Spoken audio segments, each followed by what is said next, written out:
L'œuvre de Mary Chaplin que nous allons présenter aujourd'hui est tout à fait intrigante pour le spectateur, et ce, pour plusieurs raisons.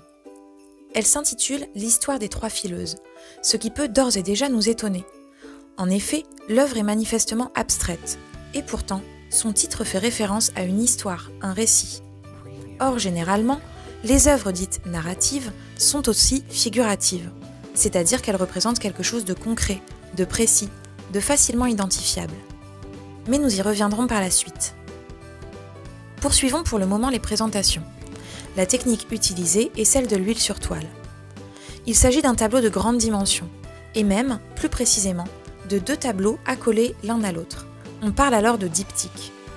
C'est un deuxième motif de questionnement pour le spectateur. Pourquoi l'artiste a-t-elle choisi d'utiliser deux toiles plutôt qu'un seul grand support horizontal? Avant de tenter de résoudre ce double mystère, commençons par une description précise de l'œuvre. Ce qui frappe d'emblée le regard, c'est la luminosité qui émane du tableau. Des taches colorées, principalement dorées, jaunes, orangées, semblent jaillir de la toile. Elles peuvent nous rappeler la lumière colorée émise par les vitraux. Deux zones de couleur bleue, une sur chaque moitié du diptyque, créent un intense contraste. D'abord, le bleu, couleur froide, s'oppose aux couleurs chaudes qui l'environnent. En outre, le bleu et l'orange sont des couleurs complémentaires, diamétralement opposées si l'on s'en réfère au cercle chromatique. Elles se mettent donc mutuellement en valeur. Le bandeau coloré est d'autant plus lumineux qu'il se détache sur fond noir. Il s'agit cette fois d'un contraste de clair-obscur. Par ailleurs, on peut noter qu'une impression de mouvement se dégage de cette œuvre. En effet, le spectateur peut avoir la sensation d'être sur un manège ou encore de traverser un tunnel à grande vitesse. Cette sensation de dynamisme est due au rendu flou des taches colorées. Mary Chaplin a travaillé la matière de sa peinture en jouant sur les valeurs des tons et sur la transparence des textures. Si l'on observe les bords des zones colorées, on voit que les blancs dorés deviennent bruns orangés par endroits. Le rendu est quasiment photographique et peut par exemple rappeler la flamme vacillante d'une bougie. Ce qui contribue encore à la sensation de mouvement qui transporte le spectateur, c'est l'ondulation donnée à l'ensemble. La bande constituée de taches colorées n'a pas la même épaisseur sur les deux toiles. Sur la toile de gauche, elle semble plus fine, tandis qu'elle déborde du tableau sur celle de droite. Le cerveau du spectateur a ainsi tendance à recomposer un mouvement ondulatoire, comme si ce ruban coloré formait un S vu latéralement. En ce qui concerne la composition de l'œuvre, nous avons déjà évoqué son horizontalité, mais il y a un élément dont nous n'avons pas encore parlé et qu'on ne voit pas au premier coup d'œil. Cette fine sinuosité noire qui traverse la toile en suivant une diagonale qui va du bas gauche du diptyque au haut du côté droit. Encore une fois, le spectateur peut de nouveau imaginer que ce fil qui traverse les deux toiles déborde du cadre de celle-ci. Revenons donc au titre de l'œuvre que nous avions jugé étonnant de prime abord, l'histoire des trois fileuses. Quel rapport entre ce titre narratif et notre tableau? Cette histoire des trois fileuses, on la retrouve en fait dans plusieurs mythologies, dont celle des Grecs et des Romains. Elle a également inspiré de nombreux artistes à différentes époques. Il s'agit du mythe des trois moires, dont les noms grecs sont Cloto, Lachésis et Atropos.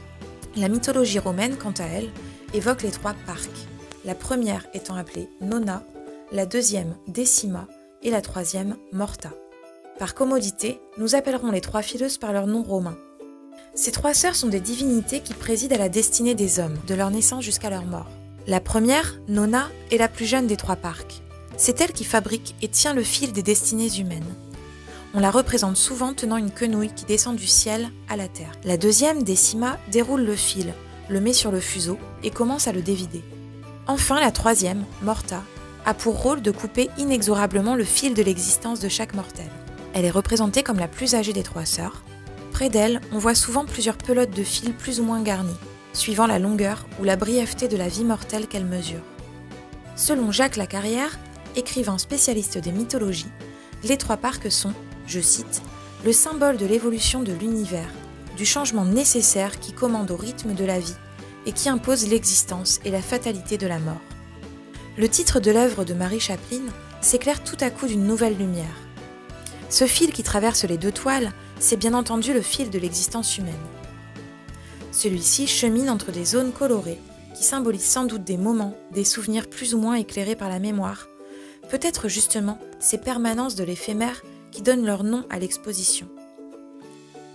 D'autres œuvres de Mary Chaplin tentent d'ailleurs à représenter ainsi les souvenirs, comme des faisceaux lumineux jaillissant de l'obscurité. On peut penser à l'œuvre intitulée « C'était hier » ou encore à « Un instant prisonnier », peinte durant la même période, c'est-à-dire durant les années 2010. Revenons à notre diptyque. On peut observer, au niveau de la tache de couleur bleue sur la toile de droite, une sorte de pelote qui pourrait représenter la durée plus ou moins longue d'une vie humaine. Peut-être que cette pelote symbolise les nœuds que l'on peut rencontrer dans la vie, et l'idée qu'une existence se déroule rarement sans accroc. Cette référence mythologique permet également de répondre à l'une des questions que nous nous posions au départ. Pourquoi le choix d'un diptyque plutôt que d'une seule grande toile ? Eh bien, les quelques centimètres qui séparent nos deux toiles semblent symboliser l'acte fatal, celui effectué par Morta au moment où elle coupe le fil de la destinée humaine. Dans le même temps, le ruban lumineux, mais aussi le fil, ont l'air de déborder du tableau. Serait-ce une invitation pour le spectateur à croire en un prolongement de l'existence au-delà des frontières de la naissance et de la mort terrestre ? Au-delà de tout dogmatisme religieux, la préoccupation de l'artiste semble plus largement d'ordre métaphysique. En effet, la clé de cette œuvre, qui associe narrativité et abstraction, réside sans doute dans cet objectif, saisir et représenter la vie elle-même dans ce qu'elle a de mystérieux, de fugace, mais aussi d'éternel.